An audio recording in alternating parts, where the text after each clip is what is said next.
Letters. Frankenstein, or the Modern Prometheus, by Mary Wollstonecraft Shelley. Recording by Caden, Clegg. Letter 1. St. Petersburg, December 11th, at an undisclosed time in the 1700s. To Mrs. Saville, England.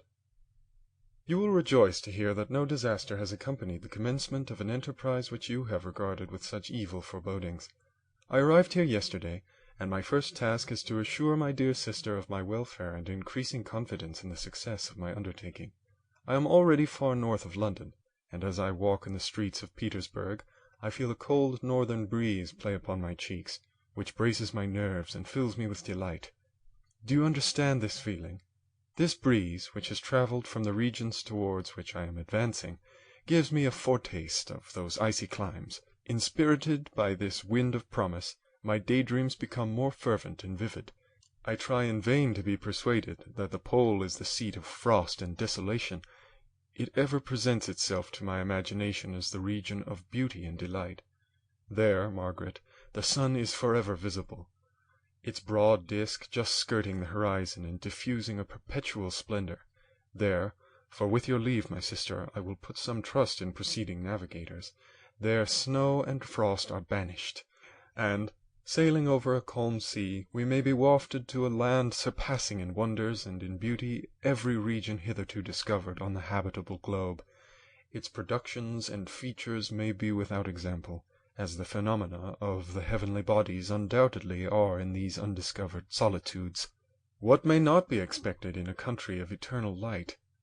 I may there discover the wondrous power which attracts the needle, and may regulate 1,000 celestial observations that require only this voyage to render their seeming eccentricities consistent forever.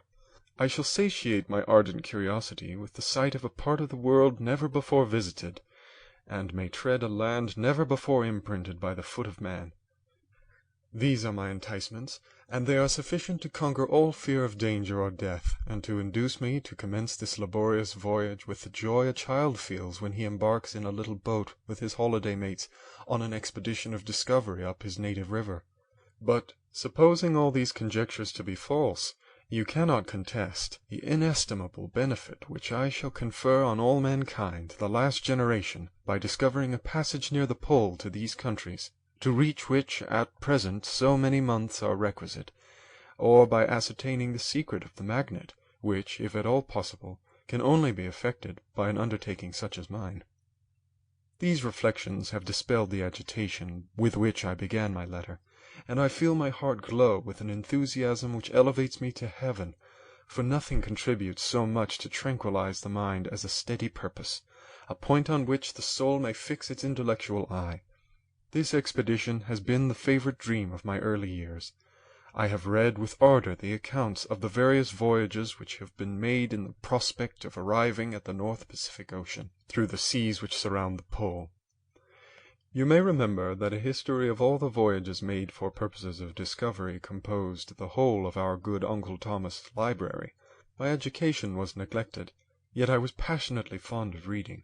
These volumes were my study day and night, and my familiarity with them increased that regret which I had felt as a child, on learning that my father's dying injunction had forbidden my uncle to allow me to embark in a seafaring life. These visions faded when I perused for the first time those poets whose effusions entranced my soul and lifted it to heaven.